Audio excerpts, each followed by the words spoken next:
Former manager made my life hell, and I finally got her fired.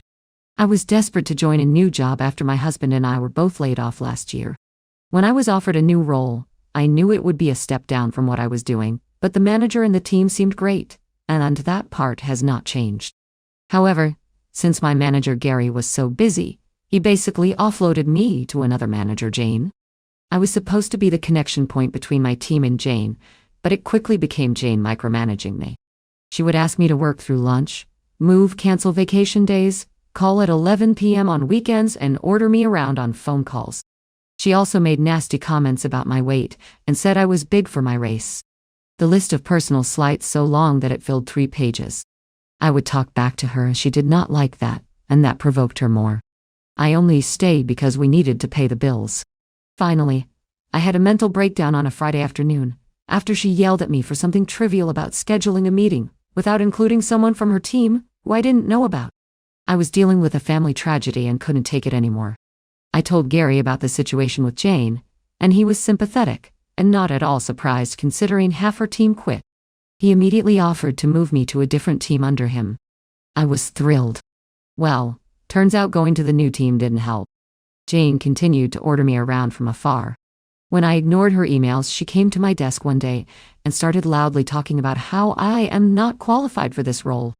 Gary overheard and finally told her off, but the verbal abuse did not stop.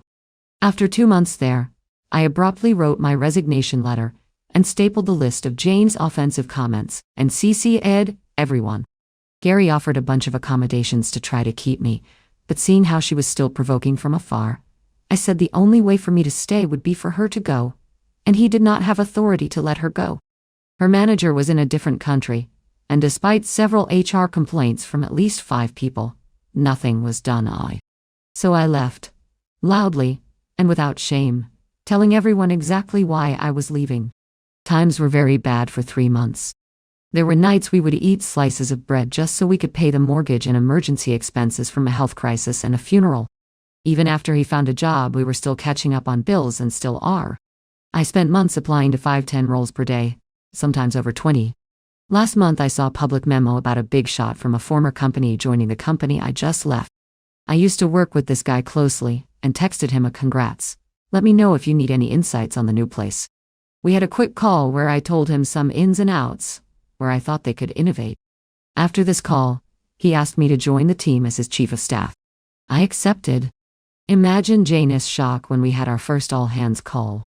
All the VPs and above were asked to welcome the new Big Shot in a giant conference room. In Big Shot's speech, he breezed over that I will be his chief of staff, along with a few key names. I now sat 2 levels above Jane, and apparently, within the 3 months I was not there, the other half of her team turned over. Every single person left. Gary was excited for me and said all nice things. However, Jane took the classless route and sent Big Shot an email about how I am an unqualified idiot, that I used to work for her, how I tried to get her fired, and that she suspects I lied to get ahead. She didn't even try to be fake nice. Big Shot forwarded me her email and asked what this was about. I was so nervous and excited. Little did Jane know, I was a director at Big Shot's competitor company, and was already a level above her, so 2 levels isn't a big leap, and I worked with him for 5 years. I had an hour call with Big Shot, and told him she was bad for the company culture, and was a nasty person in general, but the evidence he needed was Gary confirming that her whole team has turned over.